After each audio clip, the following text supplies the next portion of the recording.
গরম থাকুক বা না থাকুক, চুল ছেড়ে না একদম থাকা যায় না গো।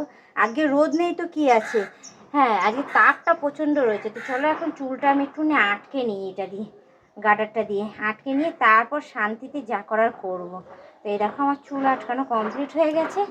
এবার যাই নিজের কাজকর্ম করতে, কারণ সব তো কাজ শেষ। এই আম পড়েছি, এই আম পড়েছি। হ্যাঁ, তো যাই হোক বন্ধুরা, হ্যাঁ এই বললাম যে আমার সমস্ত কাজ শেষ। আমি একটু আগেই তোমাদের বলেছিলাম, দেখো দেখো বলতে না বলতেই না আমি না চুলটা আটকাচ্ছি আর চিন্তা করছি যে এই বছর না আমার একটা আমও খাওয়া হলো না, কাঁচা আম। তো দেখো বলতে না বলতেই এই আমটা পড়েছে।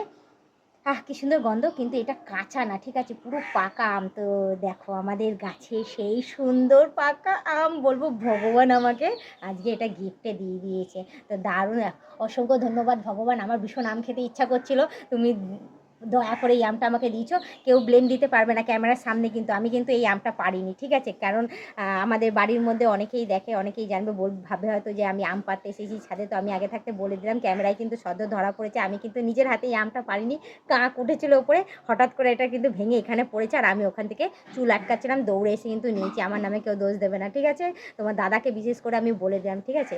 তো দেখো আমি কিন্তু পারিনি, তুমি আমার নামে দোষ দেবে না, বলতে পারবে না যে আমি আম গাছে এসে আম গাছে হাত দিয়েছি। আমি কন্টিনিউ জামা কাপড় মেরেছি, চুল বেঁধেছি, এদিক ওদিক করে ঘুরে বেরিয়েছি, কিন্তু আমার নামে একদম দোষ দেবে না। ক্যামেরায় কিন্তু সমস্ত কিছু তুলে দিয়েছি, ধরিয়ে দিয়েছি, ব্যাস। তো এখন এই আমটা যেহেতু আমি পেয়েছি, এই আমটা আমার, এই আমটা এখন আমি খাবো, ঠিক আছে। তো যাই হোক আজকে ভিডিও করতে করতে হঠাৎ করে এত সুন্দর একটা গিফট পেলাম বন্ধুরা। এটা সদ্য তোমাদের কাছে একদম প্রমাণ, ঠিক আছে। কেমন লাগলো না লাগলো অতি অবশ্যই কমেন্টে জানাবে।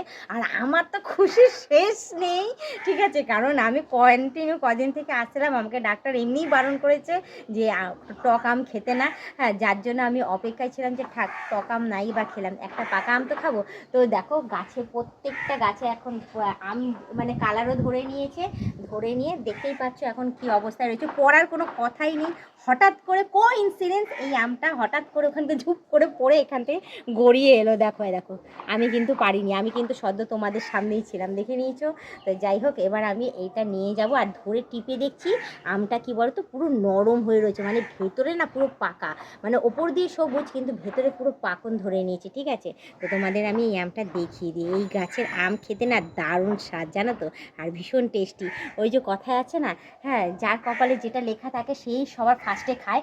এই বছর এত আমের মুকুল হয়েছিল ছাদে, আর এত আমের মুকুল আমি ঝাড় দিয়েছি আর পরিষ্কার করেছি, হ্যাঁ, আর যত্নার্দি করেছি। তো ভগবান বলল যে না, তুই যখন যত্ন করেছিস অ্যাটলিস্ট গাছের প্রথম ফল, প্রথম পাকা আম পাকা যেটা বলা হয় সেটা তোকেই দেবো গিফটে। তো অটোমেটিক গিফটে এটা চলে এসছে, আমি নিজেই অবাক হয়ে গেছি আর খুবই আনন্দ পাচ্ছি। মানে আমার আনন্দের আজকে মানে ধরার সীমার বাইরে আনন্দ, আমি কিভাবে যে প্রকাশ করব, কিভাবে যে দেখাবো আমি নিজে বুঝে উঠতে পারছি না। তো চলো, তোমাদের দাদা নেই এখন ঘরে, তো এখন আমি এটা নিচে নিয়ে যাব, নিচে নিয়ে গিয়ে দেখাবো যে দেখো আমি কিন্তু পারিনি, এই ক্যামেরায় উঠেছে। এটা আমি এখানে রিলস বানাচ্ছিলাম, হঠাৎ করে এটা ঝুপ করে নিজের থেকে পড়ে এই পায়ের সামনে এলো, আমি চুলটা আটকিয়ে আমি দৌড়ে এসে এটা নিয়েছি। তো এটা আমি সেটা আমি ওকে দেখিয়ে দেবো, ঠিক আছে, ক্যামেরা সহ। আর তোমরাও কিন্তু প্রমাণ রয়েছে, কিন্তু তোমরাও কিন্তু আমার হয়ে সাপোর্ট করবে, ঠিক আছে। তো যাই হোক বেশি কথা না বাড়ি, শুধু একটুখানি বলবো, কেমন লাগলো না লাগলো অতি অবশ্যই কমেন্টে জানো। আর আমাকে দেখতে কেমন লাগছে না লাগছে অতি অবশ্যই সেটা কমেন্টে জানিয়ে দিও, ঠিক আছে। তো আজকের ব্লগ ভিডিও শেষ করার আগে আমি তোমাদের বলে দিই, যারা নতুন দেখছো তারা অতি অবশ্যই আমাকে সাবস্ক্রাইব করে দিই, বেল আইকনটা টুক করে টিপে দিই, অল নোটিফিকেশনটা অন করে দিও। তো চলো আজকে ব্লগ ভিডিওটাই আম নিয়েই শেষ করছি, খুশির সীমা নেই আমার আজকে আর। তো আবার অন্য দিন অন্য কোনো সময় আমি ব্লগ ভিডিও নিয়ে হাজির হয়ে যাবো। আজকের মধ্যে টাটা, বাই বাই, সুস্থ থেকে এভাবে আমাকে দেখতে থেকো, আমার পাশে থেকে আমাকে প্রচুর পরিমাণে সাপোর্ট করে এগিয়ে নিয়ে যাও।